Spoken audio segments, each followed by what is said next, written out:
ایک اور واقعہ سنا دیتا ہوں میری ماں اور بہنوں کے. خولا بنت ثعلبہ معمولی صحابیہ،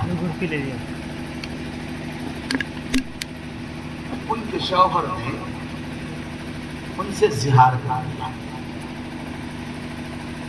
زہار معلوم کسے کہتے ہیں؟ یہ کہنا کہ تمہاری پیٹھ میری ماں کی پیٹھ کی طرح. اپنی بیوی سے کہنا. میں اکثر ایک بات کہا کرتا ہوں، نہ شدت نفرت میں حدود کو توڑنے کی کوشش کرو، نہ جوش جنو اور محبت میں حدود کو توڑنے کی کوشش کرو.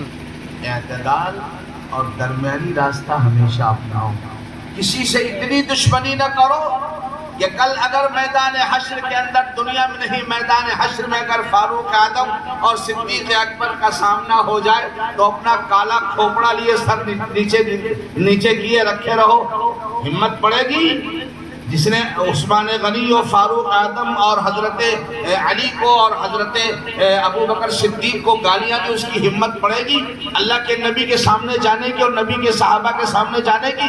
اللہ کے نبی حوض کوثر پہ ہوں گے اور صحابہ کرام پانی پلا رہے ہوں گے. کس کی ہمت پڑے گی؟ ابو بکر صدیق کے ہاتھ سے گلاس لینے کی، اور حضرت عمر کے ہاتھ سے گلاس لینے کی، عثمان غنی کے ہاتھ سے گلاس لینے کی، حضرت علی مرتضیٰ کے ہاتھ سے گلاس لینے کی. کس کی ہمت پڑے گی؟ جو ان سے پیار کرتا ہوگا، جو ان کی تعریف کرتا ہوگا، جو ان سے محبت کرتا ہوگا، اس کی ہمت پڑے گی. اور جس نے گالیاں دی ہوں گی وہ تو کہے گا فو بھاگو نہیں تماچا پڑے گا.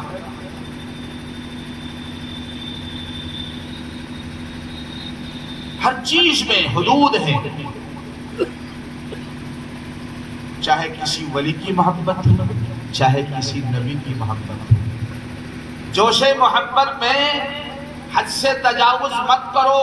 اگر آپ نے اپنی بیوی سے محبت کا انداز ایسا اختیار کیا اور جوش جنو میں آ کر آپ نے کہہ دیا تو ہماری اماں کتنا ہم کا لگتو ہے، تو معلوم نتیجہ کیا ہوگا؟ مولانا سے پوچھنا صبح کیا مسئلہ ہے. بیوی حرام ہو جائے گی. اگر آپ نے کہہ دیا تم میری ماں کی طرح ہو، بیوی حرام ہو جائے گی آپ پر. یہ شریعت ہے، یہاں آزاد ہے. جس کو چاہو خدا سے آگے بڑھا دو، جس کو چاہو نبی سے آگے بڑھا دو. دست گلچی چل رہا ہے شاخ گل پر بے دریغ، کون سنتا ہے یہاں پر عاشق ناشاد. میرے عزیزوں، میرے بزرگوں، میں ذکر رہا تھا خولا بنت ثعلبہ کے شوہر نے کہا تو میری ماں کی طرح ہے. اسلام آنے سے پہلے عرب میں یہی قانون تھا، اگر کوئی یہ کہہ دیتا تو میری ماں کی طرح ہے تو عورت حرام ہو جاتی. ابھی اسلام میں اس معاملے میں کوئی قانون نہیں اترا تھا. وہ عورت حضور کے پاس آئی، کہا یا رسول اللہ، میرا شوہر بھی بوڑھا، میں بھی بوڑھی، میں پوتے ہوں نواسے والی عورت ہوں. حضور میرے شوہر نے مجھ سے زہار کر دیا. عرب کے قانون کے مطابق میں اپنے شوہر پہ حرام ہو چکا. یا رسول اللہ آپ فرمائیے میں جاؤں تو کہاں جاؤں؟ میری ماں بھی زندہ نہیں ہے، میرے باپ بھی زندہ نہیں ہے. ماں باپ زندہ ہوتے تو مجھے کچھ سمیٹنے کی کوشش کرتے. ماں باپ کا انتقال ہو چکا ہے. اگر بھائی 2-4 دن کے لیے مجھے سہارا دے گا بھی تو 5ویں دن بھابھی مجھ پر اتنے الزامات لگائیں گی کہ مجھے گھر چھوڑ کے بھاگنا پڑے گا. غلط کہہ رہا ہوں؟ حالات کا جائزہ لو. اس لیے میں اپنی بہنوں بیٹیوں سے ایک بات ذکر کر رہا ہوں اس وقت، یہ 2-3 دن سے. تمہارے ماں باپ نے اپنا سب کچھ لٹا کر قربان کر کے جہاں آپ کی شادی کر دی ہے میری بیٹی، اس گھر کو اپنا گھر سمجھو. تمہاری عزت تمہارے شوہر کے ساتھ ہے. اگر تم نے طلاق لے لی یا اس نے طلاق دے دی یا بیوہ ہو گئی یا تم نے شادی نہیں کی 30-35 سال تک، فون پر اگر اپنی خالہ سے مسکرا کر بات کرو گی تو چلنے والا منچلا نوجوان کہے گا یہ کسی اور سے مسکرا کر باتیں کر رہی ہے. کہے گا نہیں کہے گا؟ الزام تراشیوں کا سلسلہ شروع ہو جائے گا. اور اگر آپ نے اس جنون کے اندر کہ میرا بھائی لکھپتی اور کروڑ پتی ہے، میں اپنے شوہر اور ساس سسر سے لڑ کر کے چلی جاؤں گی تو میرا بھائی میرا ساتھ دے گا. یاد رکھنا ہزاروں میں کوئی بڑا خلصی بھائی ہو تو ہو، لیکن آج کی دنیا کے اندر ناپید ہے. آپ نے اگر شوہر کا گھر چھوڑ دیا، پہلے تو تمہارا بھائی ہاں بالکل جب تک ہم زندہ ہیں، ماں باپ کی زندگی تک وہ گھر تمہارا ہے. ماں باپ کے انتقال کے بعد میری بیٹی اور بہن یاد رکھنا، بھائی اگر رکھنا بھی چاہے گا اور تمہارے گھر 1-2 بچے ہیں، کب توڑے گا بھائی کا بیٹا، شکر کا شربت گھول کر پیے گا بھائی کا بیٹا، سمجھے نہیں، بسکٹ کھائے گا بھائی کا بیٹا. اور جب 2-3 دن کے بعد شوہر پوچھے گا اپنی بیوی سے میں 5 کلو شکر لے کر آیا تھا، شکر ختم ہو گئی اتنی جلدی، تو وہ کہے گی یہ تم نے جو جھنجھٹ پال رکھا ہے نا، یہی تو سب پی لیتے ہیں شکر شربت بنا کر کے. اور پھر کیا مشورہ دے گی بڑی محبت سے، مہینہ 500,000 ان کا دے دو، کونوں ہوا جھوپڑے ڈال کر آئیں، ہیاں ضرورت نہیں ان کا رکھ کر. اس لیے میری بہنوں اور بیٹیوں سے میں یہ کہتا ہوں اور آپ حضرات سے کہتا ہوں، بیٹیوں کی تربیت ایسی کرو، بہنوں کی تربیت ایسی کرو، تمہارے مال کا نشہ بیٹی پر نہیں آنا چاہیے.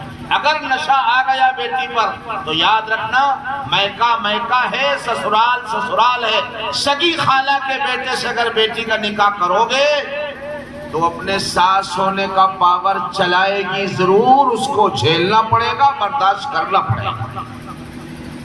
اور اگر آپ نے عادی نہیں بنایا ہے اور فون کیا ہاں بیٹیا گھبراؤ نہ ہم موٹر سائیکل لیے چلے آ رہے ہیں، تو پھر یہی زندگی میں کرتے رہو گے، آج یہاں کل وہاں پرسوں وہاں.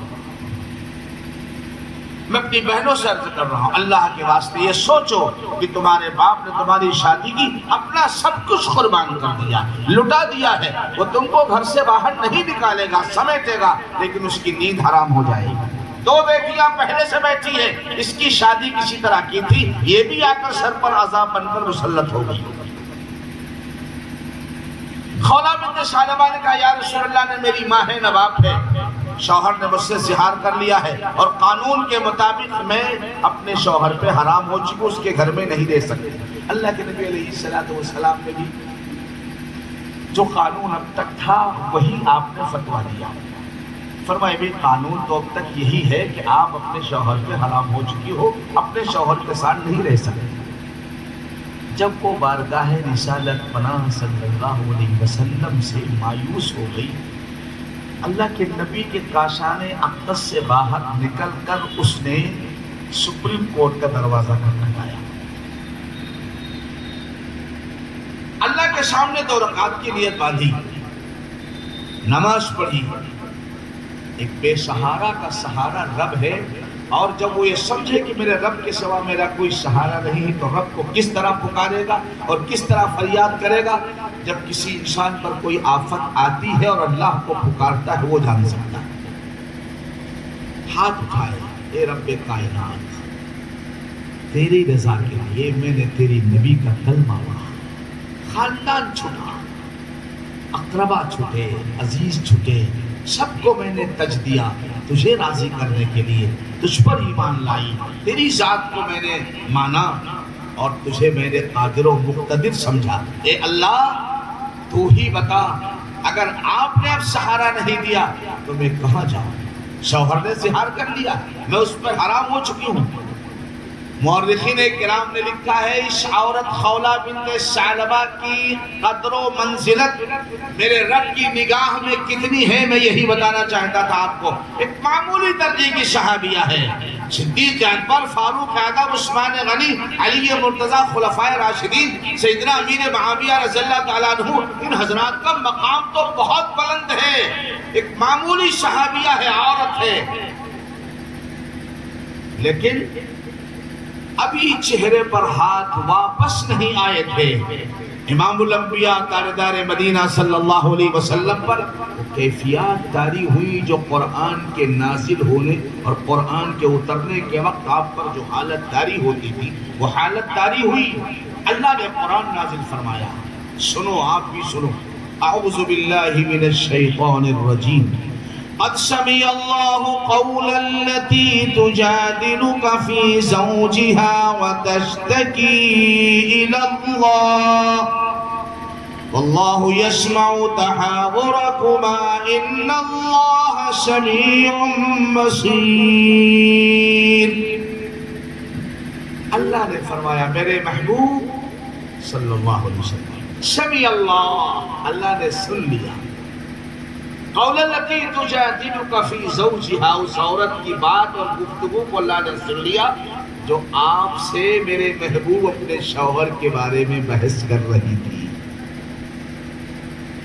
وتشتکی الی اللہ، اور اللہ سے شکوہ کر رہی تھی، اے اللہ میں کہاں جاؤں، میں نے تجھے سب کچھ مانا ہے اور تیرے ہی در سے میرا مسئلہ حل ہونا ہے، تو بتا میں جاؤں کہاں۔ وتشتکی الی اللہ واللہ یسمع تحاورکما ان اللہ سمیع بصیر، اللہ سننے والا بھی ہے اور دیکھنے والا بھی ہے، دلوں کی دھڑکنوں سے واقف ہے، آنکھوں سے بہنے والے آنسوؤں کو بھی دیکھتا ہے اور دل میں پیدا ہونے خیالات سے بھی واقف ہے، ان اللہ سمیع بصیر۔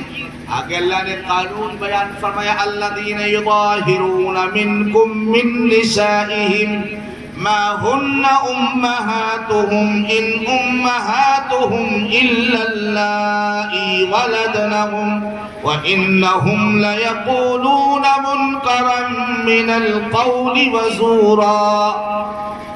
کوئی اگر اپنی بیوی کو اماں کہہ دے تو کہہ دینے سے بیوی ماں نہیں بنتی، ماں تو وہی ہے جس نے تم کو پیدا کیا ہے، مگر ایسا کہنا تم میری ماں کی پیٹھ کی طرح ہو، تم میرے ماں کی پیٹ کی طرح ہو، ایسا کہنا برا ہے، لہٰذا بیوی تو حرام ہو جائے گی۔ مگر اللہ نے اس کا حل بیان فرما دیا۔ کیا حل بیان فرما دیا؟ معمولی الفاظ میں خلاصہ بیان کر رہا ہوں، آیتیں پڑھ کے ترجمہ کروں گا تو وقت زیادہ لگ جائے گا۔ اللہ نے فرمایا آج سے قانون یہ ہے، اگر کسی نے اپنی بیوی سے زہار کر لیا، یہ کہہ دیا تو میری ماں کی طرح ہے، تو حرام ہو جائے گی۔ اب حلال کرنا چاہتا ہے تو کیا کرے؟ فرمایا ایک غلام آزاد کر۔ اب تو غلاموں کو زمانہ نہیں ہے، غلام آزاد کر، غلام آزاد کرنے کی طاقت نہیں۔ اللہ نے فرمایا 2 مہینے کے روزے رکھ، 2 دن کے نہیں، 2 مہینے کے روزے رکھ۔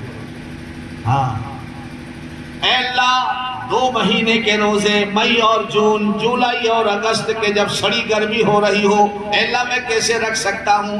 اللہ نے فرمایا 60 مسکینوں کو 2 ٹائم کا کھانا کھلا دے، تیری حرام بیوی تجھ پہ حلال ہو جائے گی۔ قیامت تک آنے والی خواتین کے لیے ایک صحابیہ خولہ بنت ثعلبہ کی فریاد کو خدا نے سن کر قانون بدل دیا اور قیامت تک کے لیے قانون بنا دیا۔ ایسا کہنا تو غلط ہے، مگر اس کا حل یہ ہے یا غلام آزاد کرو، یا 2 مہینے کے روزے رکھو، یا 60 مسکینوں غریبوں کو کھانا کھلاؤ۔ کتنا پیار ہوگا اللہ کو اس عورت سے جس کی ایک فریاد پر خدا نے قرآن اتار دیا۔ آپ نے 12 سنا ہوگا فاروق اعظم کی موافقت میں اللہ نے قرآن اتارا، صدیق اکبر کی موافقت میں قرآن اتارا، لیکن ایک معمولی خاتون کی فریاد پر اللہ نے تقریباً 2 رکوع قرآن مجید کے اتار دیے، اسی مسئلے کو بیان کرنے کے لیے۔ یہ میں عرض کرنا چاہتا تھا کہ نبی کے صحابہ کی عظمت ہمارے اور آپ کے دل سے پوچھو نہ پوچھو، اللہ سے پوچھو، اے رب کائنات تو دلوں کے بھیدوں کا جاننے والا ہے، کس کے دل میں کتنا ایمان اور کتنا نفاق ہے۔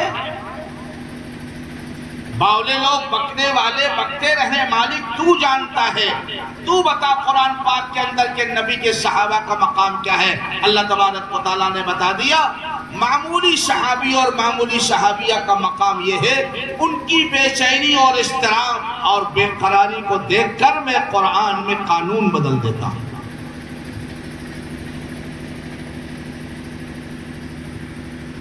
عرض کر رہا تھا کہ اللہ تبارک و تعالیٰ نے صحابہ کرام کی عظمت کو، ان کی محبت کو ہمارے ایمان کا جز اور حصہ بنایا۔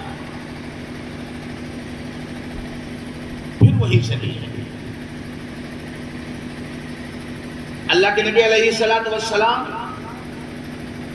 کی پیدائش پر یہودی بے ہوش ہوا تو آپ سمجھتے ہو کہ ہوش آنے کے بعد اس کے دل کا لاوا بجھ گیا ہوگا، حسد کی آگ کم پڑ سرد پڑ گئی ہوگی، نہیں، وہ اور بھڑکتی رہی۔ نت نئے طریقے اختیار کیے، مجھے تفصیل میں جانے کا موقع نہیں، ایک موقع آیا۔ جو لوگ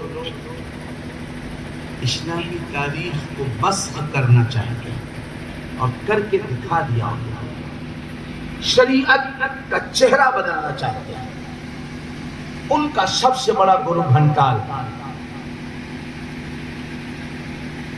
ابی ابن سلول رئیس المنافقین۔ اس نے ایک دن مدینے والوں کو اکٹھا کیا اور اکٹھا کرنے کے بعد اس نے کہا، بھائی دیکھو، یہودیوں کی اور اوس خزرج کی اکثر چلتی رہتی ہے، ہم تم ایک ہو جائیں اور سب مل کر اپنا ایک سردار بنا لو۔ دو چار لوگوں کو طے کر دیا کہ جب نام پیش کرنے کی بات آئی میں کس کو سردار بنایا جائے تو اس کونے سے کھڑے ہو کر تم کہنا ابی ابن سلول کو بنایا جائے، تم اس کونے سے تائید کرنا۔ یہ بھی ایک اسکیم اور پلاننگ ہوتی ہے۔ ابی ابن سلول کا نام آ گیا، دن طے ہو گیا، فلاں تاریخ کو فلاں دن سب لوگ اکٹھا ہو کر تاج پوشی کریں گے، ابی ابن سلول کو سرداری کا تاج پہنائیں گے۔ اب اس کی تاج پوشی کی تاریخ آئی نہیں تھی، اس سے پہلے مدینے پاک جناب رسول پاک علیہ السلام پہنچ گئے، اللہ کے نبی پہنچ گئے تو جو ایمان کے پروانے تھے، شمع نبوت کے پروانے، وہ حضور کے چاروں طرف اکٹھا ہو گئے اور ابی ابن سلول کی سرداری اور تاج پوشی کھٹائی میں پڑ گئی۔ بس اس کے دل کے اندر سانپ جو ہے وہ دل ملانے لگا، شیطان لعین جو اس کے دل کے اندر تھا وہ ہلچل پیدا کرنے لگا اور وہ پلاننگ کرتا رہا کسی طریقے سے حضرت محمد صلی اللہ علیہ وسلم کو معاذ اللہ ذلیل کیا جائے اور ان کے مشن کو فیل کیا جائے۔ آپ کو یاد ہو شاید قرآن مجید کی وہ آیت جس میں اللہ تعالیٰ نے ان کی حقیقت کا اظہار فرمایا۔ غزوہ احد کے موقع پر جب میرے نبی اور نبی کے صحابہ کو شکست ہوئی اور 70 صحابہ شہید ہو گئے میدان احد کے اندر، تو اس وقت اس نے کہا تھا لَإِن رَجَعْنَا إِلَى الْمَدِينَةِ لَيُخْرِجَنَّ الْأَعَزُّ مِنْهَا الْأَذَلَّ، اگر ہم مدینے لوٹ گئے تو معاذ اللہ ذلیل لوگوں کو ہم مدینے سے نکال دیں گے۔ اشارہ حضرت رسول اللہ صلی اللہ علیہ وسلم اور آپ کے مہاجر صحابہ کی طرف تھا۔ ایک طرف اس منافق کا کردار ہے اور ایک طرف اسی منافق کے بیٹے حضرت عبداللہ رضی اللہ تعالیٰ عنہ جو سچے مخلص نبی کے عاشق مومن، ان کو پتا چلا کہ حضور کو میرے باپ نے ذلیل کہا ہے۔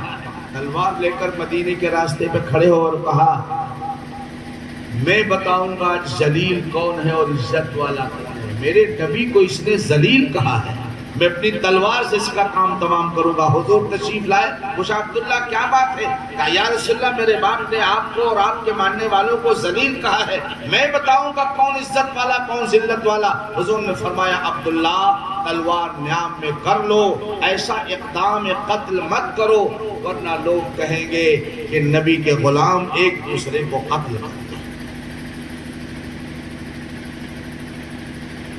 لَيُخْرِجَنَّ الْأَعَزُّ مِنْهُ الْأَذَلَّ۔ یہ لامہ پکتا رہا، میں بہت مختصر عرض کر رہا ہوں۔ ٹیم دھیرے دھیرے بنتی رہی اندر اندر۔ اسی پارٹی نے مسجد زرار بنائی، حضور پاک علیہ السلام کے خلاف مشورہ کرنے کے لیے مدینے میں ایک مسجد بنائی، ایک محلے جس کا نام مسجد زرار اللہ نے رکھا۔ والذین اتخذوا مسجدا ضرارا وكفرا وتفریقا بین المؤمنین وارصادا لمن حارب اللہ ورسولہ۔ کفر کو پھیلانے کے لیے، کفریہ مشورے کرنے کے لیے، نبی کو نقصان پہنچانے کے مشورے کرنے کے لیے مسجد بنائی ہے۔ پھر اللہ نے کیا کرایا؟ حضور نے فرمایا آگ لگا دو اس کو۔ جہاں سے ایمان کا بگاڑ پیدا ہوتا ہو، حضور نے فرمایا آگ لگا دو اس کو۔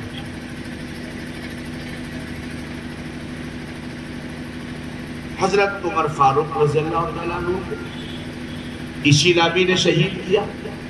عثمان غنی رضی اللہ تعالیٰ عنہ کے زمانے میں ان کو زیادہ چھوٹ ملی۔ حضرت عثمان غنی کا حلم، آپ کی حیا، آپ کا بھولا پن، آپ کی سادگی، آپ کی پاک طینت طبیعت، اس سے ان لوگوں نے فائدہ اٹھا کر ایک بڑی لابی تیار کر لی، عثمان غنی کو مدینہ پاک کے اندر شہید کیا۔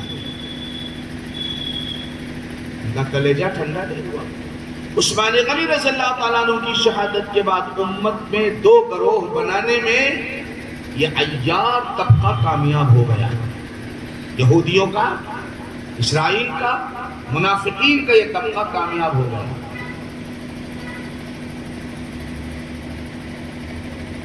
حضرت علی رضی اللہ تعالیٰ عنہ کو جب دیکھا کہ ہمارے مقاصد کے تئیں حضرت علی کام نہیں کر رہے، یعنی جو ہم چاہیں وہ بادشاہ وقت کرے، حضرت علی ہمارے عزائم کو نہیں پورا کر رہے ہیں، تو حضرت علی کی شہادت کا بیڑا بھی اٹھایا۔ آپ کو بھی کوفے کی جامع مسجد میں شہید کیا گیا نہیں شہید کیا گیا؟ اب انہوں نے سوچا کہ علی کی شہادت کا داغ جو مجھ پر لگا ہے اس کو مٹانے کے لیے منافقانہ طور پر حضرت علی کے خاندان سے دوستی کا ہاتھ بڑھاؤں۔ حضرت حسین رضی اللہ تعالیٰ عنہ کے ساتھ ان لوگوں نے دوستی کا ہاتھ بڑھایا۔ ایک بات میں عرض کروں گا قسم رب کائنات کی، خاندان نبوت ہو یا عام صحابہ کرام ہو، حضرات اپنی طبیعت کے اعتبار سے اتنے نیک، اتنے رقیق القلب اور اتنے زیادہ نرم دل تھے کہ سامنے والے کی بات پر بہت جلد بھروسہ کرتا تھا۔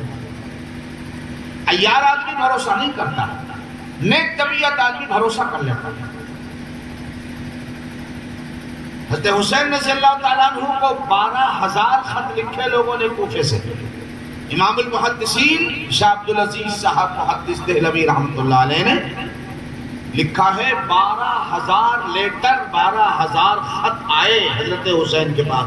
آئیے، ہماری آنکھیں آپ کے لیے جشن براں ہیں، ہم آپ کے راستے میں ہاتھ رہی پلکیں بچھا دیں گے، سارا کوفہ آپ کے استقبال کے لیے تیار ہے، ہم آپ کے ہاتھ پر بیعت کر لیں گے اور آپ کو اپنا سب سے بڑا مقتدا اور پیشوا امام بنا لیں گے، اور اسلامی سلطنت کی، صحیح اسلامی سلطنت کی بنیاد یہاں سے ڈالی جائے گی، اور گویا کہ مشن حیدری کی تکمیل کا راستہ یہاں سے کھولا جائے گا۔ حضرت حسین رضی اللہ تعالیٰ عنہ نے بھروسہ کر لیا۔ اللہ کے نبی نے فرمایا تھا مومن نہ دھوکہ دیتا ہے نہ دھوکہ کھاتا ہے، لیکن کبھی کبھی اپنے بھولے پن کی وجہ سے اعتماد کر لیتا ہے۔ آپ نے بھروسہ کیا، حالات کا جائزہ لینے کے لیے آپ نے حضرت مسلم بن عقیل رضی اللہ تعالی عنہ کو بھیجا کہ ذرا حالات کا جائزہ لے لو کوفے میں جا کر۔ مسلم بن عقیل اپنے 2 معصوم بچوں کے ساتھ گئے، اور جب پہنچے تو منافقانہ انداز میں ان لوگوں نے زبردست استقبال اور ویلکم سواگتم کیا، ہزاروں انسانوں منایا مسلم بن عقیل کے استقبال کے لیے، فرش راہ بن گئے،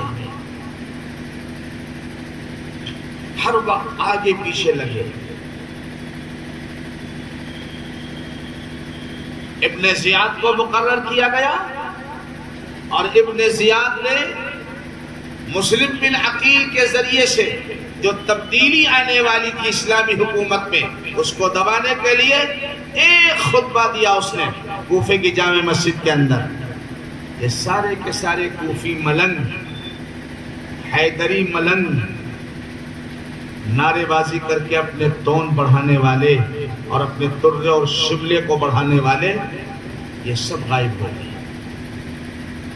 یہاں تک کہ حضرت مسلم بن عقیل رضی اللہ تعالیٰ عنہ کو حانی، ایک سچا عاشق اہل بیت، اس کے گھر میں پناہ لینی پڑی۔ حضرت حانی نے حضرت مسلم بن عقیل کو بچانے کی جتنی تدبیریں ہو سکتی تھی وہ ساری تدبیریں کی، لیکن تدبیر کند بندہ، تقدیر زنت خندہ، تدبیر پر تقدیر غالب آ جاتی۔ مسلم بن عقیل کو گرفتار کیا گیا۔ ابن زیاد کے صفاق اور ناپاک درندوں نے مسلم بن عقیل کو شہید کر دیا۔ ابھی کل جو لوگ مسلم بن عقیل کے نعرے لگا رہے تھے اور ان کے لیے اپنا سب کچھ تن من دھن قربان کرنے کے لیے تیار تھے، ان میں سے ایک بھی نہیں آیا کم سے کم مسلم بن عقیل رضی اللہ تعالیٰ عنہ کی لاش ہی کو اٹھا کر دفنانے کی کوشش کر لی۔ دونوں معصوم صاحبزادوں کو بھی شہید کر دیا۔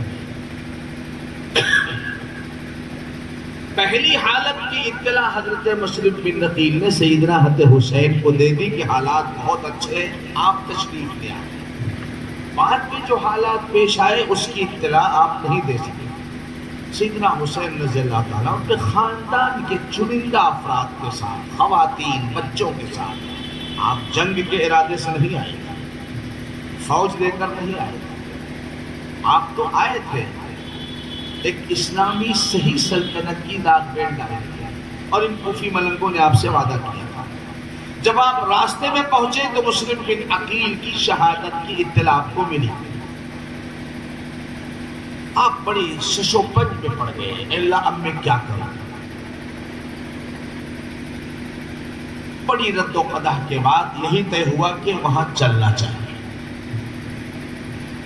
آپ یہ نہیں جانتے تھے کہ جن لوگوں نے ہمارے سامنے مگرمچھ کے آنسو بہائے ہیں اور ہزاروں چشمے بہائے ہمارے سامنے، وہ اتنی جلدی ہم سے دغا بازی کریں گے۔ آپ جانتے تھے کچھ نہ کچھ تو لوگ ساتھ میں رہیں گے، لیکن جب آپ میدان کربلا، جو کوفے سے باہر ایک میدان تھا، وہاں پہنچے تو ابن زیاد کی فوج نے آپ کا راستہ روک لیا۔ وہ چہرے بھی آپ کو نظر آ رہے تھے جنہوں نے آپ کے سامنے آ کر اللہ کی اور قرآن کی اور ماں اور باپ کی قسمیں کھائی تھی۔ آپ آؤ گے تو ہم آپ کے لیے اپنی آنکھیں بچھا دیں گے، اپنی اولاد کو قربان کر دیں گے۔ آپ نے ان سے کہا کہ تم نے مجھے بلایا ہے، مجھے کوفے والوں مسافر نہ سمجھو، میں آیا نہیں ہوں، بلایا گیا ہوں، مجھے بلایا ہے۔ اگر میرا نہ تم کو گوارا نہیں ہے اور اگر تم انکار کرتے ہو کہ تم نے مجھے نہیں بلایا ہے حسین وہ خطوں کا بورا لے کر گئے تھے، ان کے سامنے انڈیل دیا، کہا یہ ہے تمہارا مکر۔ سب چپ گئے، لیکن دلوں میں مکر تھا، نفاق تھا۔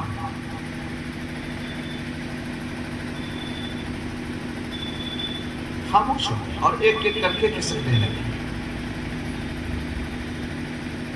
کوئی کہے گا کہ ابن زیاد کی فوج کی طاقت کے سامنے بلانے والے مجبور ہو گئے تھے۔ کیا مجبور ہو گئے؟ جان دینے سے مجبور ہو گئے تھے۔ بلانے والے دو کردار ہمارے سامنے ہیں اسلامی تاریخ کے اندر، میں آپ کو بتانا چاہوں گا۔ اللہ کے نبی علیہ السلام کو مدینے کے انصار نے بلایا، دعوت دی، اور جب بیعت عقبہ ثانیہ کے موقع پر حضرت عباس رضی اللہ تعالیٰ عنہ جو حضور کے ساتھ تھے مکہ مکرمہ کی وادیوں اور گھاٹیوں کے اندر، اور جب انصار اور مدینے کے لوگوں نے کہا حضور آپ مدینے تشریف لے آئیے، ہم آپ کی مدد کریں گے، تو حضرت عباس نے کہا تھا اے مدینے والوں سوچ سمجھ کر کہنا۔ محمد سب کہو صلی اللہ علیہ وسلم کو اپنے یہاں بلانے کا مطلب سارے عرب کی مخالفت، سارے عرب کی دشمنی تم مول لینے کے لیے اپنے آپ کو تیار کر رہے ہو۔ تو ان لوگوں نے کہا تھا کہ ہم اپنی جان پر کھیل کر حضرت محمد صلی اللہ علیہ وسلم کی حفاظت کریں گے۔ اللہ کے نبی تشریف لے گئے، ارے بولو گئے نہیں گئے؟ اور جانے کے 1 سال کے بعد جنگ بدر ہوئی۔ صحابہ کرام جنگ کے ارادے سے نہیں گئے تھے، وہ تو مال غنیمت کے ارادے سے تشریف لے گئے تھے۔ سامنے جنگ آ گئی، 1000 کی فوج ادھر، 313 ادھر، ادھر ہتھیار، گھوڑے، اونٹ ادھر نہت تھے، کسی کے ہاتھ میں چھڑی، کسی کے ہاتھ میں لاٹھی، کسی کے ہاتھ میں ڈنڈا۔ یہاں بھی تو کہہ سکتے تھے صحابہ حضور ہم تو اس ارادے سے آئے ہی نہیں تھے، ہم نے آپ کو مدینے میں رہ کر حفاظت کرنے کا وعدہ کیا ہے، میدان بدر میں حفاظت کا وعدہ نہیں کیا۔ لیکن قربان جاؤں بلانے والے دو ہیں، ایک کوفی ملنگ ہیں، بد کردار لوگ جنہوں نے حضرت حسین کو بلایا، اور ایک وہ انصار صحابہ ہیں رضوان اللہ علیہم اجمعین جنہوں نے میرے نبی کو بلایا۔ جب یہ موقع آیا تو کیا کہا، کیا تقریریں پڑھی اسلامی تاریخ کے اندر؟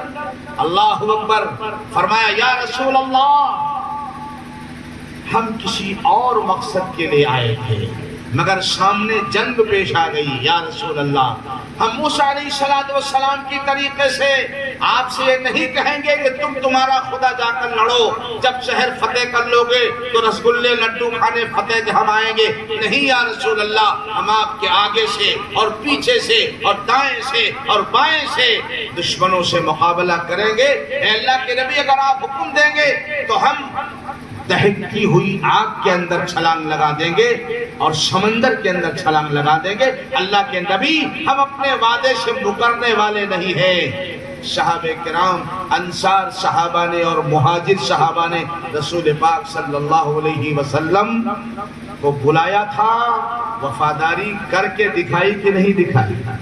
کیا بہت زیادہ سال گزر گئے تھے؟ ہمیں 60 سال تو گزرے تھے۔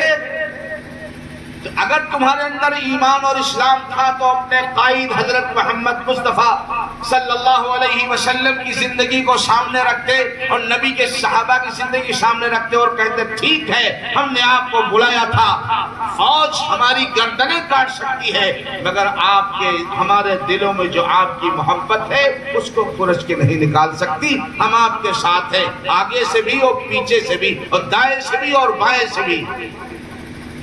اگر ان کے عہد و معاہدے کے اندر سچائی ہوتی، ان کی دعوت میں صداقت ہوتی اور ان کی باتوں کے اندر کچھ بھی صدق بیانی ہوتی تو یہ مکر دے گا۔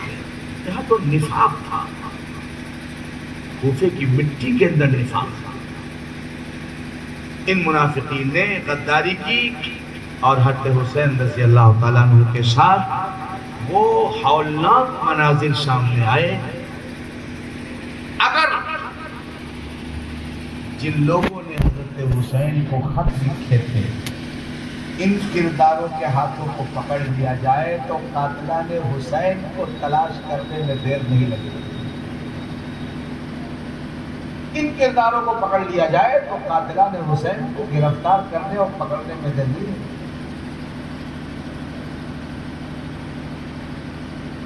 بلایا، دھوکہ دیا، اور پھر سامنے ابن زیاد کی خوشنودی حاصل کرنے کے لیے اس کی فوج میں شامل ہو گئے، اس کی فوج میں شامل ہو گئے۔ حضرت حسین رضی اللہ تعالیٰ عنہ نے جب دیکھا کہ حالات یہ ہیں تو آپ نے 3 باتیں پیش کی۔ فرمایا بھائی جب یہ معاملہ ہے تم لوگ میرا ساتھ دینے کو تیار نہیں ہو، تم کو اس بات کا اعتراف اور اقرار نہیں کہ تم نے مجھے بلایا ہے، تو میں 3 باتیں رکھتا ہوں۔ یا تو مجھے واپس جانے دو، یا تو مجھے واپس میں اپنے نانا کے جوار میں بیٹھ کر زندگی گزار کر عبادت گزار کر اللہ کے حوالے کر دوں گا، یا مجھے اسلامی سرحد پہ چلے جانے دو، میں اسلامی سرحد کی حفاظت کرتے کرتے اپنی جان آخری کے سپرد کر دوں گا، اور یا مجھے خود یزید کے پاس چلے جانے دو، میں اپنا معاملہ یزید سے خود طے کروں گا۔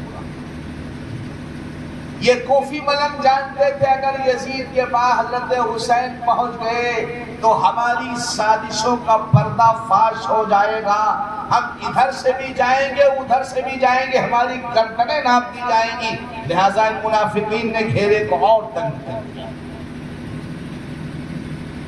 حسین نے دیکھا کہ یہ کسی بھی صحیح بات کے ماننے کو تیار نہیں، تو آپ نے فرمایا بھائی تم میرے قتل کو کس بنیاد پر جائز سمجھتے ہو؟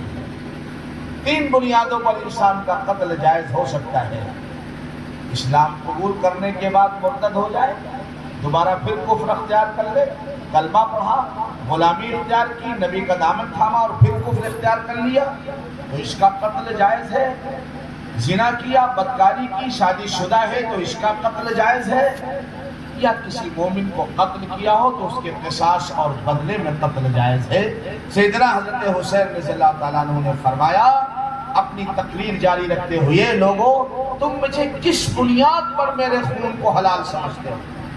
اگر تم کو میرے ایمان پر شک ہے تو میں تمہارے سامنے اشہد ان لا الہ الا اللہ واشہد ان محمدا عبدہ ورسولہ کا اقرار کرتا ہوں، تاکہ تم کو میرے اسلام میں کوئی شک شبہ باقی نہ رہ جائے۔ اور اگر اس بنیاد پر کہ معاذ اللہ تم مجھے کوئی بدکار آدمی سمجھتے ہو تو دنیا جانتی ہے میرے خاندان کی طہارت اور پاکیزگی اور پوترتا کو ساری دنیا جانتی ہے۔ زنا اور بدکاری تو بڑی دور کی بات ہے، کسی اجنبی عورت کی طرف ہم نے نگاہ اٹھا کر زندگی میں نہیں دیکھا۔ تم مجھے کس بنیاد پر قتل کرنا چاہتے ہو؟ میرا خون کیسے حلال ہوگا تمہارے لیے؟ تیسری بات فرمائی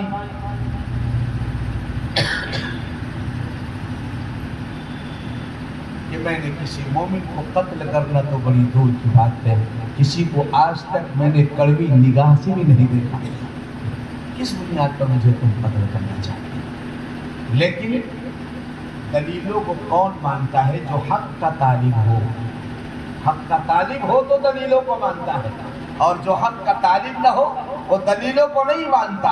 ابراہیم علیہ السلام نے ہزاروں دلیلیں پیش کر دی معبودان باطلہ کے باطل ہونے پر،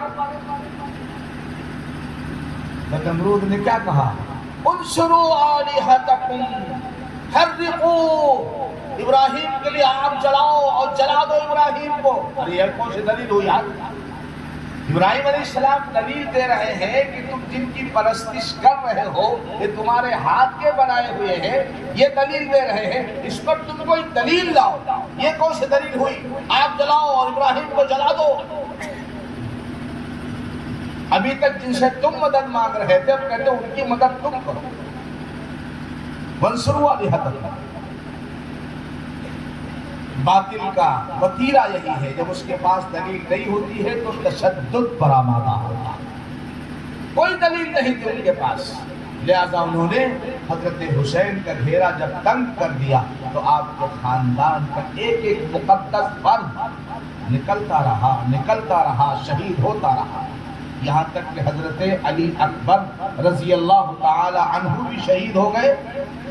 حضرت علی اصغر چھوٹے سے بچے تھے، حضرت حسین نے ان کو گود کے اندر لیا اور کہا جو چل کر آنے کے قابل تھا وہ چل کر تمہارے سامنے آیا اور جام شہادت نوش کر گیا، جو چل کر آنے کے قابل نہیں تھا اس کو میں گود میں لے کر آیا ہوں تاکہ تم اپنا آخری حوصلہ بھی پورا کر لو۔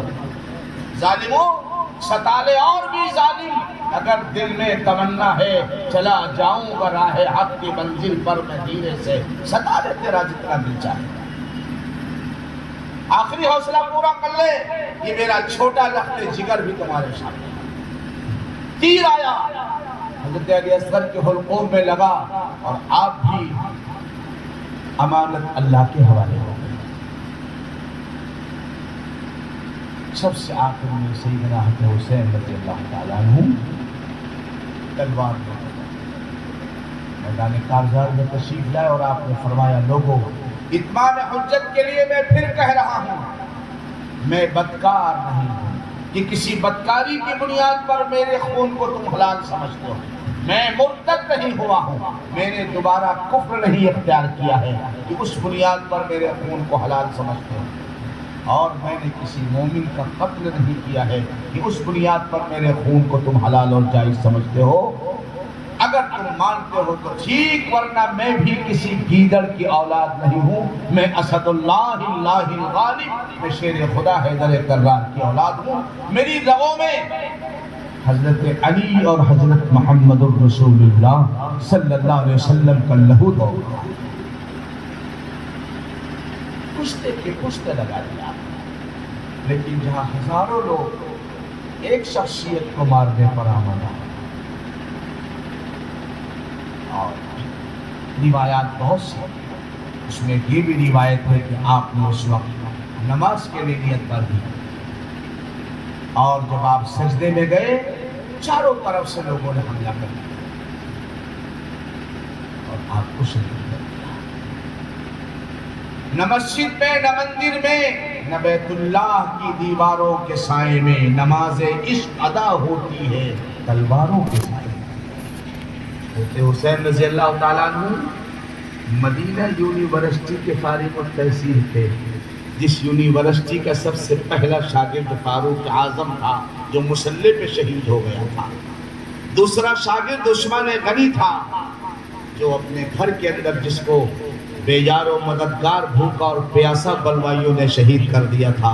عثمان غنی رضی اللہ تعالیٰ عنہ کی شہادت سے، فاروق اعظم کی شہادت سے حضرت حسین نے یہ سبق پڑھا تھا کہ شہادت ہے مطلوب و مقصود مومن، لہذا نہ کوئی واویلا ہے، نہ شور ہے، نہ ہنگامہ ہے، نہ کپڑوں کا پھاڑنا ہے، نہ چیخنا ہے، نہ چلانا ہے، نہ نوحہ ہے، نہ مرثیہ ہے، نہ ماتم ہے، نہ چھتے کا پیٹنا ہے۔ وبشر الصابرین الذین اذا اصابتهم مصیبہ قالوا انا للہ وانا الیہ راجعون۔ اللہ نے خود فرمایا ان صبر کرنے والوں کو خوشخبری دے دو کہ جب ان پر مصیبت آتی ہے تو کپڑے نہیں پھاڑتے، بال نہیں نوچتے، تماچے نہیں مارتے، بلکہ کیا کہتے ہیں انا للہ وانا الیہ راجعون۔ میری جان بھی اللہ کی امانت ہے، میری اولاد بھی اللہ کی امانت ہے، یہ سب اللہ ہی کے پاس لوٹ کر جانا ہے۔ انا للہ وانا الیہ راجعون۔ رب کائنات نے فرمایا اولئک علیہم صلوات من ربہم ورحمہ واولئک هم المہتدون۔ جن لوگوں کی سرشت اور فطرت میں صبر کا مادہ ہے، بڑے بڑے حالات پر صبر، آزما حالات پر صبر کا مظاہرہ کرتے ہیں، اللہ فرماتے ہیں یہی وہ لوگ جن پر رب کی رحمتیں نازل ہوتی ہیں اور یہی ہدایت یافتہ۔ آخری بات پر ذکر کے بعد ختم کروں گا، مضمون تو میرا ابھی ادھورا اور ناقص ہے، ایک نقطہ بیان کرنا چاہیے۔ حضرت حسین رضی اللہ تعالیٰ عنہ کی شہادت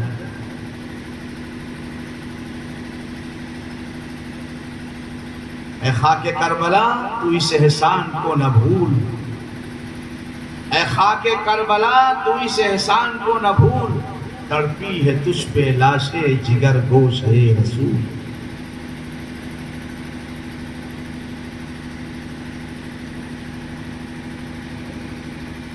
اپنے لہو سے پیاس بجھا دی تیری، سیراب کر دیا تجھے ہونے لگے رسول۔ حضرت حسین رضی اللہ تعالیٰ عنہ شہید ہو گئے۔ اس سے پہلے جب نام و پیام کا سلسلہ چلا ابن زیاد کے درمیان، حضرت حسین کے درمیان، تو ایک بات آئی۔ حضرت حسین نے فرمایا مجھے یزید کے پاس جانے دو، میں اپنا معاملہ ہے۔ ابن زیاد نے کہا نہیں، یزید کی طرف سے میرے ہاتھ پر بیعت کرو۔ تو حسین نے فرمایا نہیں ہو سکتا،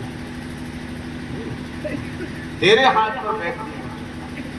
اس بات کو ہم بھی مانتے ہیں، آپ بھی مانتے ہیں، مورخ بھی مانتا ہے، محدث بھی مانتا ہے، سفید پگڑی والا بھی مانتا ہے، کالی پگڑی والے بھی مانتا ہے، تن کا گورا من کا کالا بھی مانتا ہے، اور تن کا کالا من کا گورا بھی مانتا ہے۔ سوال ہے، حضرت حسین رضی اللہ تعالیٰ عنہ اپنی جان بچانے کے لیے ابن زیاد سے بیعت کر لیتے ہیں، مگر آپ نے ابن زیاد سے بیعت کیوں نہیں کی؟ آپ نے فرمایا میں باطل کے ہاتھ میں، غلط ہاتھ میں، ظالم و سفاک کے ہاتھ میں اپنا ہاتھ نہیں دے سکتا۔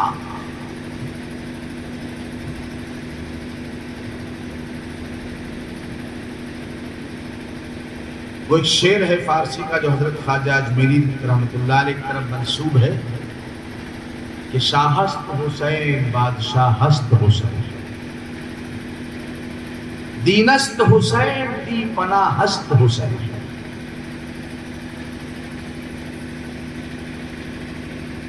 اور کیا ہے مولانا؟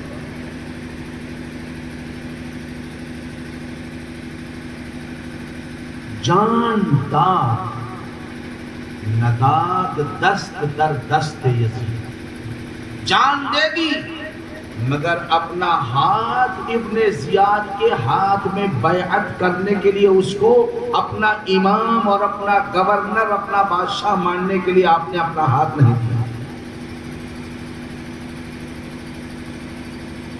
جان داد نداد دست در دست یزید، ہم بھی اس کو مانتے ہیں۔ سیدنا حسین رضی اللہ تعالیٰ عنہ نے اپنی جان تو حوالے کر دی، فرمایا یہ باطل کے سامنے سب کٹ سکتا ہے مگر جھک نہیں سکتا۔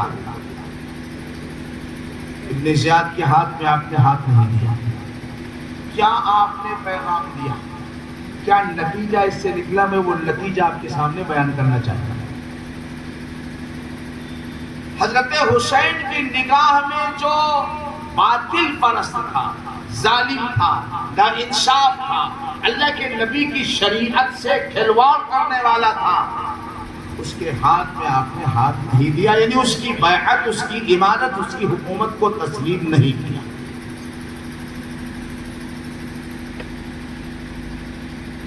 اس کا آپ نگیٹو دیکھیں،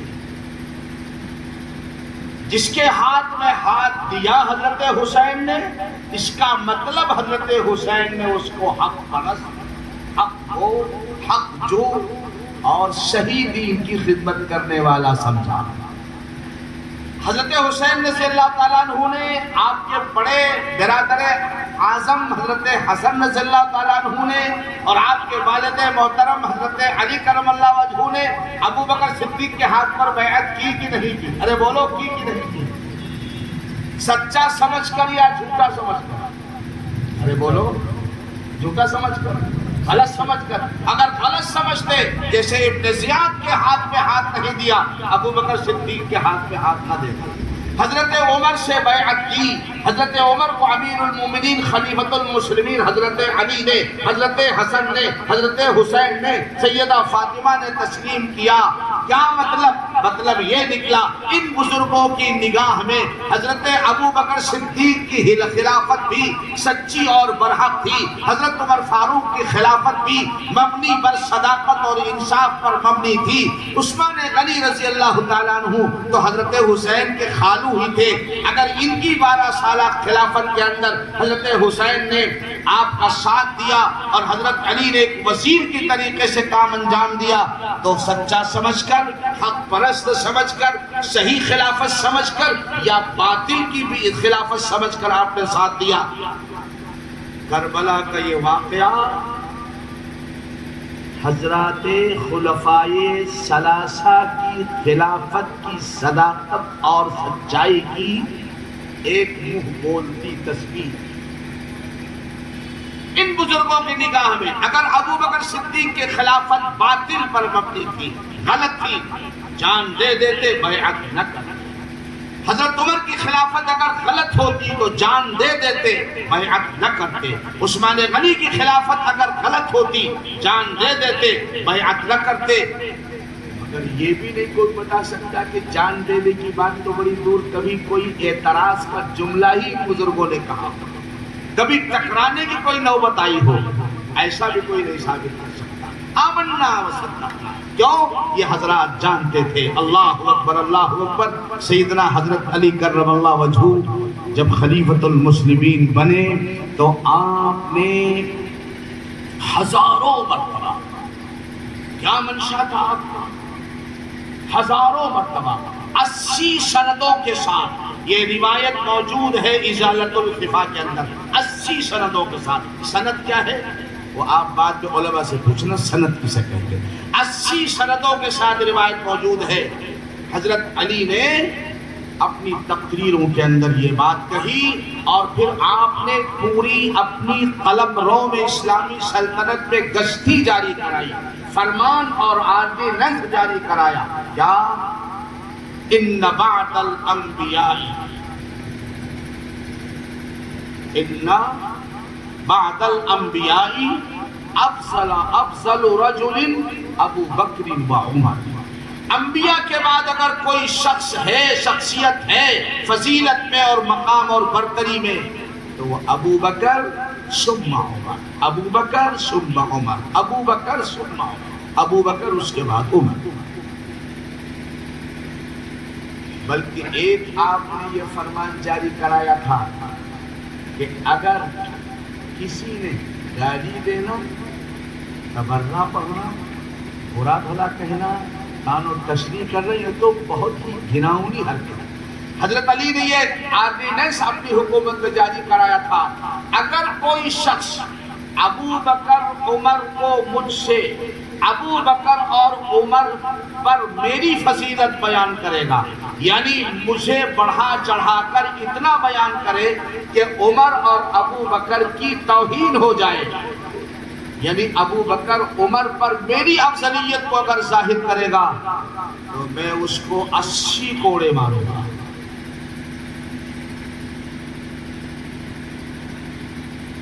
یہ روایتیں لوگوں کو نظر نہیں آتی۔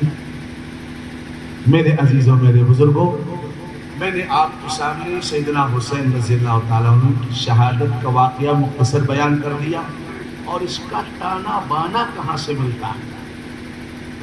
وہ کردار جنہوں نے اپنے بھائی یوسف علیہ السلام کو حسد کی آگ میں جل بھون کر کے کنعان کے اندھے کنویں کے اندر ڈال دیا تھا، یہ سوچ کر کے کوئی بھیڑیا کھا جائے گا، مر جائیں گے، ختم ہو جائیں گے، لیکن اللہ بڑا قادر مطلق ہے۔ اللہ تعالیٰ کہہ رہا تھا یوسف تم کو آج یہ بے یار و مددگار خانمہ برباد کر کے کنویں میں ڈال رہے ہیں، ایک دن میں وہ لاؤں گا، یہ تمہارے سامنے بھکاری بن کے کھڑے ہوں گے، تمہارے سامنے بھکاری بن کے کھڑے ہوں گے۔ یہ وہ کردار ہے حسد میں جلنے والے۔ حضرت محمد صلی اللہ علیہ وسلم سے حسد، نبی کے خاندان سے حسد، نبی کے دین سے حسد، نبی کے شریعت سے حسد، مگر ایک وہ شخص ہوتا ہے جو کلم کلا دشمنی کرتا ہے، ایک وہ شخص ہوتا ہے جو مارے آستین ثابت ہوتا ہے یہ منافقین تھے جو آستین کا سانپ ثابت ہوئے، اور خانوادہ نبوت کے آخری چراغ کو جب تک گل نہیں کر لیا تب تک ان کو چین نہیں آیا۔ پھر اپنی گیدڑ بھکتی کو چھپانے کے لیے اور اپنی کوتاہیوں پر پردہ ڈالنے کے لیے کہ ساری دنیا ہم کو ذلیل کرے گا اور کہے کہ تم نے تو حسین کو بلایا اور شہید کر دیا، تو تشوے کے آنسو بہانے لگے اور مگرمچھ کے آنسو بہانے لگے۔ روایت کے اندر آتا ہے کہ جب حضرت حسین رضی اللہ تعالیٰ عنہ کو شہید کر دیا گیا اور خاندان نبوت کو جو حضرت حسین کے ساتھ خواتین تھی ان کو پردے میں بٹھا کر کے اونٹوں پہ سوار کر کے دمشق روانہ کیا جا رہا تھا، اور جب آپ کوفے کے ایک راستے سے گزر رہی تھی تو دیکھا کہ کچھ لوگ صبح کے وقت حضرت حسین کی قبر پر بیٹھے ہوئے آنسو بہا رہے ہیں۔ تو حضرت زینب رضی اللہ تعالیٰ عنہ نے کہا تھا، تاریخ نے ان الفاظ کو اپنے سینے کے اندر محفوظ کیا ہے، ایھا المکرۃ الغدرا، اے مکارو، اے غدارو، کل تم نے ہمارے بھائی کو قتل کیا ہے اور آج اپنے جرم کو چھپانے کے لیے تم آنسو بہا رہے ہو۔ بد دعا دی، فرمایا خدا قیامت تک تم کو رلاتا ہی رہے، خدا قیامت تک تم کو رلاتا ہی رہے۔ حضرت حسین کی تعریف کرنا، ان کی مدح سرائی کرنا، ان کی عظمتوں کا بیان کرنا، الحمدللہ یہ اللہ تعالیٰ نے ہم اہل حق کے حصے کے اندر رکھا ہے، اور حضرت حسین کی شہادت کو معاذ اللہ ایک طرفہ تماشا بنا کر، واہ رے واہ کیا غمی منانے کا انداز ہے، سبحان اللہ۔ کسی کا نواسہ مر جائے اور جنازہ چلا جا رہا ہو اور چند محلے کے منچلے نوجوان ڈھول تاشا لے کر آ جائیں، سمجھے نہیں، گانا گاتے ہوئے، قوالی گاتے ہوئے، تو نانا کی آنکھوں میں خون آ جائے گا اور کہیں گے مذاق کرنے کے لیے میرا نواسے کا جنازہ ہی تم کو ملا تھا، خبردار نگاہوں کے سامنے سے ہٹ جاؤ ورنہ تمہاری خیر نہیں ہوگی۔ ایک انسان، عام انسان کے نواسے کے جنازے کے سامنے اگر کوئی نگڑیا اور ڈھول تاشا بجانے لگے تو اس کو غصہ آئے گا۔ حضرت حسین کا جو تعزیہ جا رہا ہے، لوگوں نے اس کو آپ کی قبر مبارک سے تشبیہ دی ہے اور کندھوں کو اٹھا کے جا رہے ہیں۔ لوگوں کا تصور یہ ہے اس میں کندھا لگانا اتنا ہی زیادہ ثواب کا کام جتنے حسین کے جنازے میں کندھا دینے پہ ثواب ہے، اس انداز پہ جا رہے۔ چلو یہ شب مجھے گوارا ہے، میں اس کو تسلیم کرتا ہوں، لیکن کلیجہ کٹنا چاہیے، سر جھکے ہونے چاہیے اور آنکھوں سے آنسو جاری رہنے چاہیے، سمجھے نہیں۔ کوئی رنگ لگائے ہے، کوئی پٹا بانا کھیل رہا ہے، کوئی لائٹ کے راڈ کھیل رہا ہے، سمجھے نہیں، کوئی کبڈی کھیل رہا ہے، اور جناب عالی ہماری بہنیں اور بیٹیاں وہ کپڑے جو ابا نے شادی کے موقع پہ دیے تھے وہ پہن کر کے امام حسین کی غمی کا جلوس دیکھنے جا رہی۔ سبحان اللہ، یہ کیوں کہتی ہو غمی کا جلوس ہے؟ یہ کہو میں خوشی کا میلہ دیکھنے جا رہی ہوں۔ کوئی انسان اگر کسی بھائی آپ حضرات کے یہاں بھی انتقال ہوتا، ہمارے یہاں بھی انتقال ہوتا ہے، اگر کسی عزیز کا انتقال ہو جائے، مثلا کسی عورت کی بیٹی کا شوہر اللہ نہ کرے انتقال کر جائے، تو وہ عورت کریم پاؤڈر لگا کے جائے گی اپنے داماد کے جنازے میں، یا جن کپڑوں میں ہے انہی کپڑوں میں بھاگے گی؟ اگر ماں کو پتہ چلے کہ میرے بیٹے کا حادثہ دیوا کے چوراہے پر ہو گیا ہے یا بلہارا کے چوراہے پر ہو گیا ہے، کریم پاؤڈر لگائے گی، بچوں کے ہاتھ میں گنگنے دے گی، بچوں کو 10 کا نوٹ دے گی آئس کریم اور کھانے کے لیے اور پٹاخے جلانے کے لیے، دیکھنے کا شوق میلے کا، اور نام رکھ دیا غم حسین۔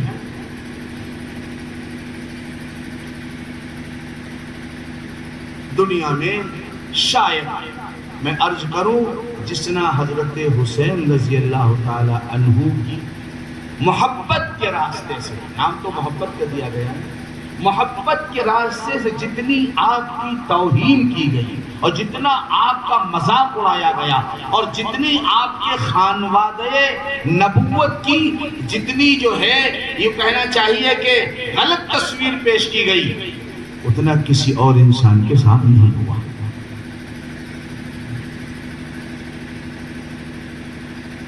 میرے عزیزوں، میرے بزرگوں، بھائیوں، دوستوں، یہ ہمارے اور آپ کے سوچنے کی چیز ہے۔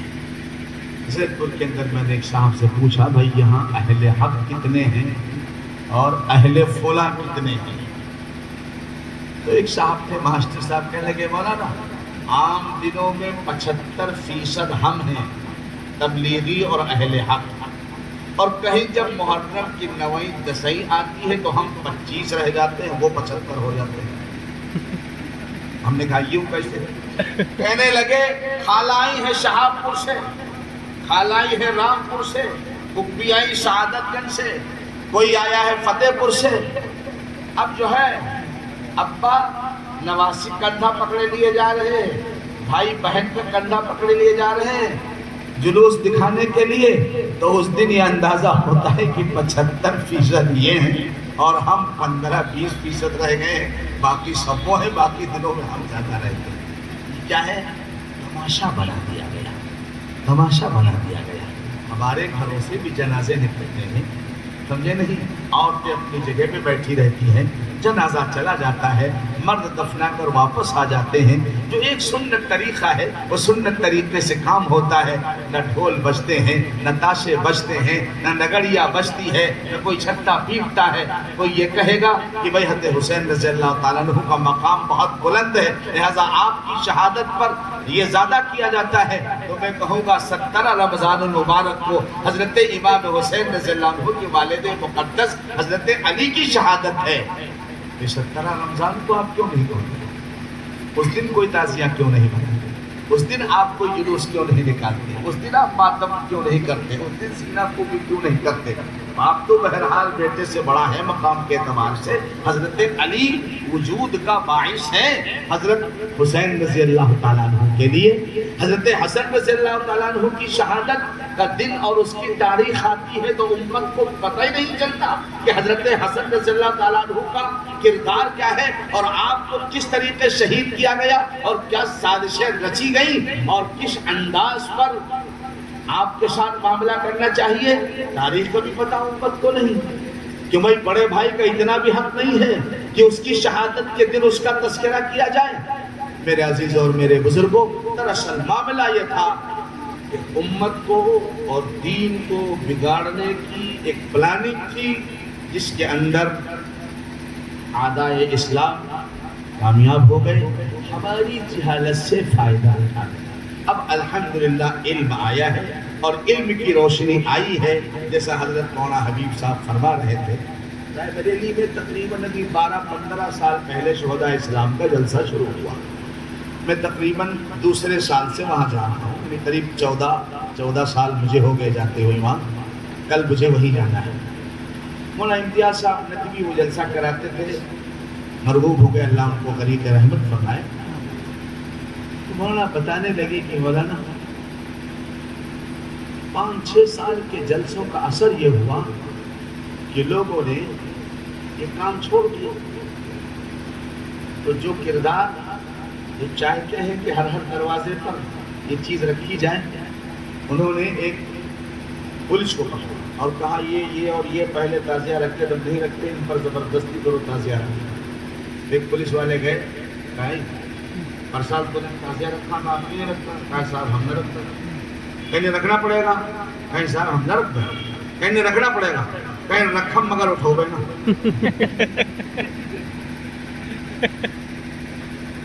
جب علم کی روشنی آتی ہے، اللہ تبارک و تعالیٰ دلوں کی بدگمانیوں کو دور کرتے ہیں، صحیح ایمان ملتا ہے، صحیح راستہ ملتا ہے، صحیح سوچ ملتی ہے اور صحیح فکر ملتی ہے۔ اللہ تعالیٰ آپ سب کو جزائے خیر دے۔ اس اجلاس کے منتظمین کو اللہ جزائے خیر نصیب فرمائے۔ بھائی سب کچھ انتظام کر دیا جائے، یہ فقیر بھی حاضر ہو گیا، آپ نہ آتے تو کہ ہم دیواروں کرسیوں کو سنا کے جاتے ہیں۔ آپ کا آنا اس جلسے کی کامیابی کی دلیل ہے، اور یہ انتظامات الحمدللہ اللہ کا فضل ہے، لہٰذا آئندہ اور بڑی تعداد میں آنے کی کوشش کریں۔ دیکھو اللہ جانتا ہے، میرا مالک جانتا ہے، چند حقائق تھے جو میں نے عرض کر دیے۔ کسی کی دل شکنی اور کسی کا دل دکھانا اور کسی کو تکلیف دینا یہ اسلام میں ہے ہی نہیں۔ میں نے کل عرض کیا تھا بلہرہ کے اندر کہ الحمدللہ یہ ان کو مبارک ہو جو کسی کو نیچا اور کسی کو اوپر اور کسی کی توہین و تذلیل اور کسی کی تعریف اتنی کہ خدا سے آگے بڑھا دے، اللہ اس کے رسول نے ہم کو نہیں سکھلایا۔ آمن الرسول بما انزل الیہ من ربہ،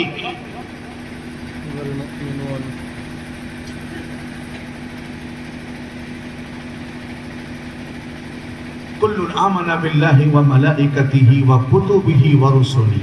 ہم ہر کتاب کا احترام کرتے، چاہے وہ توریت ہو، چاہے زبور ہو، چاہے انجیل ہو۔ کبھی سنا یہودی ہمارے نبی کا کارٹون بناتا ہے توہین کرنے کے لیے، مگر کبھی کسی مسلمان کی زبان سے سنا کہ اس نے حضرت موسیٰ کو خالی موسیٰ کہا؟ ہم جب کہیں گے موسیٰ علیہ السلام کہیں گے، عیسیٰ علیہ السلام کہیں گے، داؤد علیہ السلام کہیں گے، حضرت سلیمان علیہ السلام کہیں گے، حضرت یعقوب علیہ السلام کہیں گے، حضرت یوسف، حضرت اسحاق علیہ السلام کہیں گے۔ یہ ہم کو درس دیا گیا، یہ ہماری فطرت ہے۔ ہم ہر دھرم کے رشی اور منی کا احترام کرتے ہیں۔ ہم کسی کو گالی دینا، کسی کو برا بھلا کہنا، کسی کی دل شکنی کرنا، پھر فساد مچانا، یہ ہماری فطرت میں نہیں ہے۔ الحمدللہ ہم تو محبت کا پیغام لے کر آئے ہیں۔ ہم حضرت حسین کو بھی اپنے سر کا تاج مانتے ہیں، حضرت علی ہمارے سروں کا تاج ہے، حضرت حسن ہمارے سروں کا تاج ہے، سیدہ فاطمہ الزہرا رضی اللہ عنہا کی محبت ہمارے قلب کے رگ و ریشے کے اندر سمائی ہوئی ہے۔ لیکن اس کے ساتھ ساتھ صدیق اکبر کو اکبر ماننا پڑے گا، فاروق اعظم کو فاروق اعظم ماننا پڑے گا، عثمان غنی کو داماد مصطفیٰ ماننا پڑے گا۔ ہم سارے کرداروں کا احترام کرتے ہیں اور دعوت دیتے ہیں، آپ بھی آ جاؤ ہمارے اسٹیج پر، ہمارے ان بزرگوں کا احترام کرنے لگو جن کا احترام کرنا میرے نبی نے سکھلایا ہے، میرے نبی نے سکھلایا ہے۔ ورنہ بھائی پھر ہم یہ شعر پڑھنے پر مجبور ہوں گے، جو بھلے ہیں وہ بھلوں پہ نہیں کرتے تنقید، جو بھلے ہیں وہ بھلوں پہ نہیں کرتے تنقید، جو برے ہیں وہی اچھوں کو برا کہتے ہیں، جو بھلے ہیں وہ بھلوں پہ نہیں کرتے تنقید، جو برے ہیں وہی اچھوں کو برا کہتے ہیں۔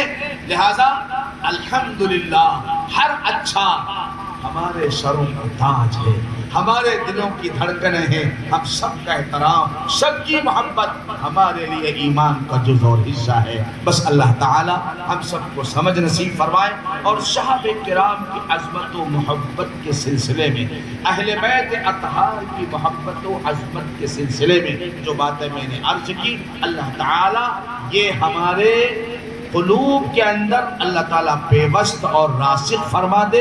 اصحاب رسول کی محبت سے، ازواج نبی کی محبت سے، احفاد و اولاد نبی کی محبت سے، نبی کے تمام نواسوں کی محبت سے، نبی کے خاندان والوں کی محبت سے، حتیٰ کہ میرے نبی نے جس اونٹ اور گھوڑے اور خچر پہ سواری فرمائی اس خچر کی محبت سے اللہ ہمارے قلوب کو سرشار فرما دے اور اسی پر جینا اور مرنا نصیب فرما دے۔ انشاءاللہ کل قیامت کے میدان میں صدیق اکبر نبی کے داہنی طرف، فاروق اعظم نبی کے بائیں طرف، جنت البقیع میں دفن ہونے والے خوش نصیب حضرات، جنت المعلیٰ میں دفن ہونے والے خوش نصیب حضرات اللہ کے نبی کے صحابہ حضور کے ساتھ ہوگے۔